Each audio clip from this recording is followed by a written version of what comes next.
Assalamualaikum warahmatullahi wabarakatuh. Perkenalkan, nama saya Ivan Periana, Prodi Manajemen 6A dari Sekolah Tinggi Ilmu Ekonomi Latifah Mubarakiyah Surabaya. Di sini saya akan mempresentasikan tentang pengembangan sistem informasi manajemen. Sebelumnya, saya ucapkan terima kasih kepada dosen pengampu mata kuliah Sistem Informasi Manajemen, Bapak Adi Robik Setiana SEMM. Baik, kita langsung masuk ke subjudul. Di sini ada pengertian sistem, ada cara mendapatkan sistem, ada tahap pengembangan sistem, perencanaan sistem informasi strategik, dan cara mengevaluasi sistem. Kita langsung saja ke pengertian sistem. Kata sistem berasal dari bahasa Yunani yaitu systema. Artinya, himpunan bagian atau komponen yang saling berhubungan secara teratur dan merupakan suatu keseluruhan. Menurut Lani Siddhartha tahun 1995, sistem adalah himpunan dari bagian yang saling berhubungan, yang secara bersama mencapai tujuan-tujuan yang sama. Berikutnya, cara mendapatkan sistem.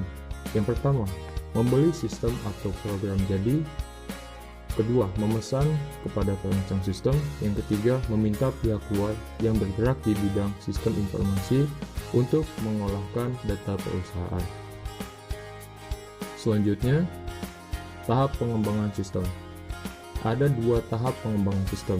Yang pertama, cara pertama adalah konvensional, yakni sering juga disebut dengan SDLC atau System Development Life Cycle.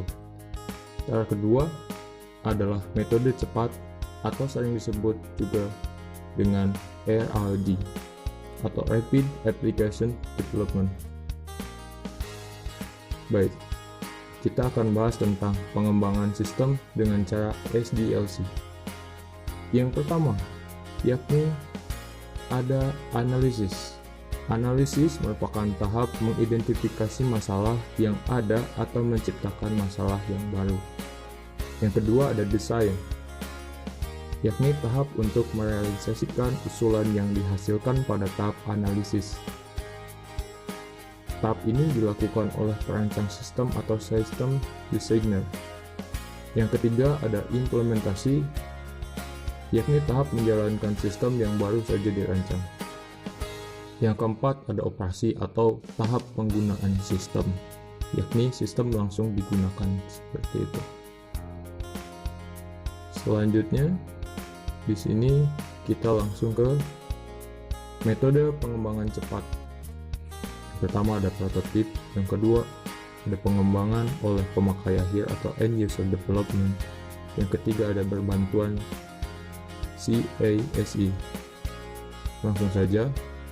Prototip adalah suatu metode siklus hidup sistem yang didasarkan pada konsep model bekerja atau working model. Tujuannya adalah mengembangkan model menjadi sistem final. Artinya, sistem akan dikembangkan lebih cepat daripada metode tradisional dan biayanya menjadi lebih rendah. Kedua, pengembangan oleh pemakai akhir, yakni mengacu pada kegiatan dan alat yang memungkinkan pengguna akhir. Orang yang bukan pengembang profesional dapat menggunakan alat AUD untuk membuat atau memodifikasi artefak perangkat lunak secara otomatis dan objek data yang kompleks. Yang ketiga, bantuan CASE adalah domain alat perangkat lunak yang digunakan untuk merancang dan mengimplementasikan aplikasi. CASE digunakan untuk mengembangkan perangkat lunak berkualitas tinggi. Selanjutnya, kita ke perencanaan sistem informasi strategi. Yang pertama, ada business alignment atau penyesuaian antara teknologi informasi dengan misi dan visi perusahaan. Yang kedua ada competitive advantage, yakni menciptakan keunggulan bersaing dengan penerapan teknologi informasi. Yang ketiga, resources management, atau mengembangkan rencana pengelolaan sumber daya informasi yang efektif dan efisien, termasuk pengelolaan personalia, perangkat keras, perangkat lunak, data, dan jaringan. Yang keempat, arsitektur teknologi, yakni mengembangkan kebijakan teknologi dan merencanakan arsitektur teknologi informasi untuk organisasi. Baik, selanjutnya tentang mengevaluasi sistem. Cara mengevaluasi sistem.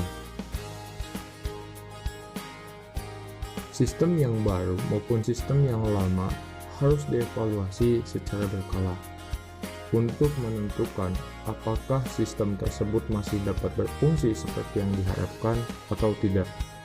Apabila sistem dirasakan sudah tidak dapat memenuhi kebutuhan para pemakainya, maka harus segera diganti dengan sistem yang baru.